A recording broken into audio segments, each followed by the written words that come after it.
This is TWiT.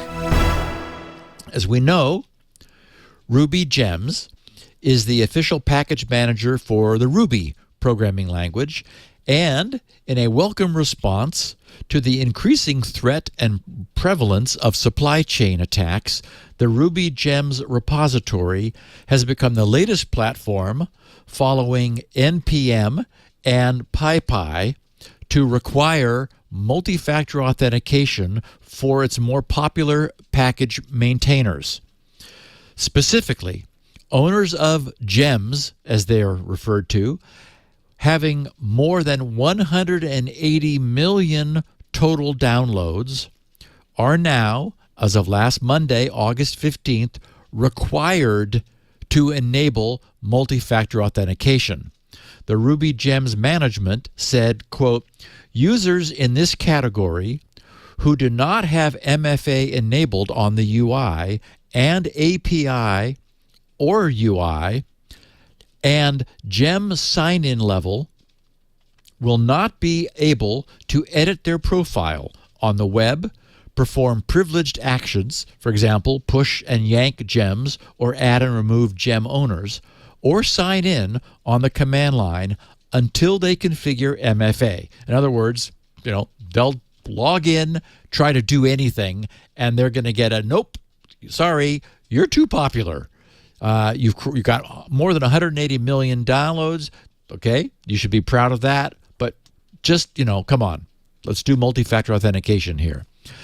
And as gem downloads approach that magic mandatory 180 million count, as soon as downloads pass 165 million cumulative, their maintainers will receive reminders to turn on multi-factor authentication before the download count hits the magic 180 million, at which point they no longer have a choice.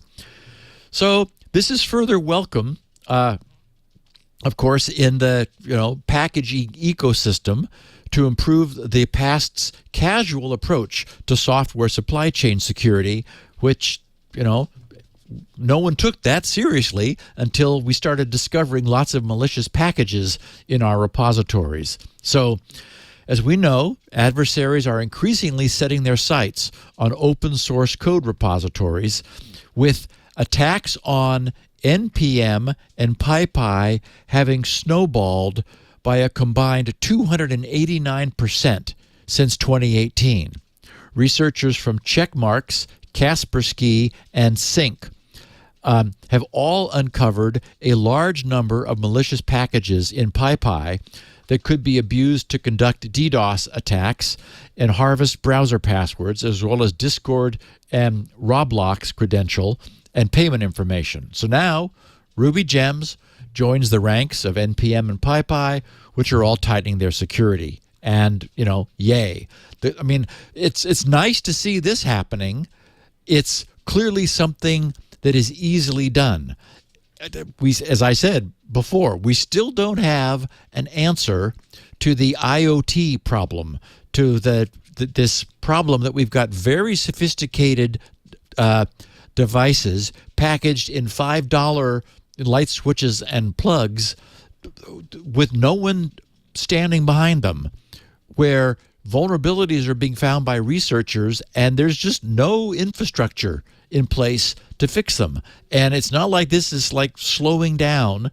The rate at which this stuff is being created is accelerating, and there's nothing on the horizon that suggests a way to fix this. And even if there were, or once there is, it will still take decades for it to work its way through. So, bad.